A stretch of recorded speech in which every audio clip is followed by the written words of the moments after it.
Project natin ngayong umaga, ADB 160 ulit. Ang gagawin natin dito ay palit tayo ng Daytona Quick Throttle, Daytona Handlebar Switch, left and right.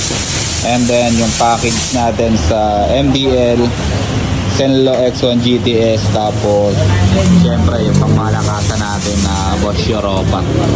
Ilatag na natin yung ating harness dito, yung DRM harness natin. May pwesto na natin yung Bosch Europa.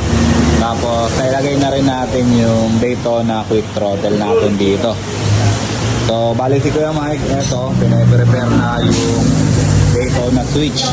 Bali ang ginagawa kasi natin dito, minomodify na natin yung Daytona switch para maging akma na siya dito sa ADB 160. Ito for example, ito yung kanyang right hand handle switch, yung idle, yung hazard, and then yung kanyang starter. Tapos yung brake light switch dito, naka-ready na siya.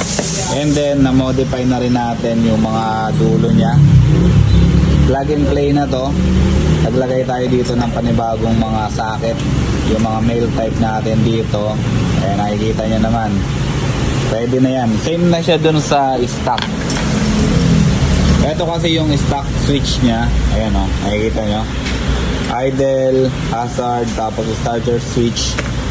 Ang kagandahan nito, nare-retain natin yung stock na switch nya. Hindi na natin ginagalaw tong mga socket na to.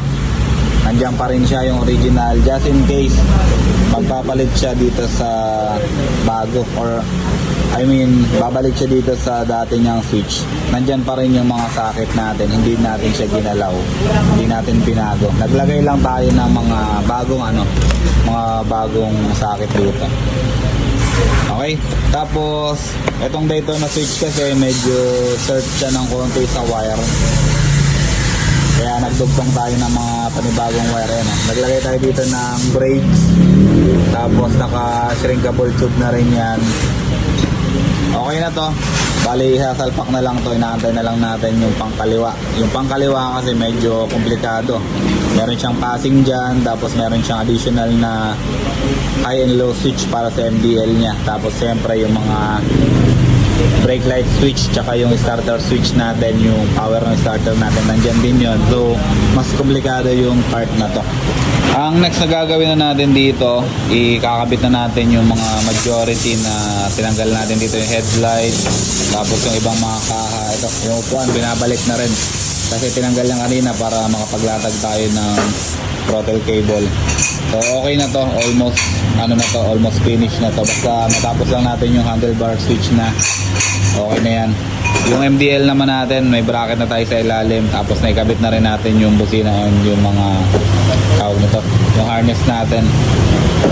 Etong supposed to be, dapat maglalagay tayo ng try switch tsaka passing switch. Yun nga yung sabi ko sa inyo kanina, kasama na siya dun sa handlebar switch, kaya all goods na to.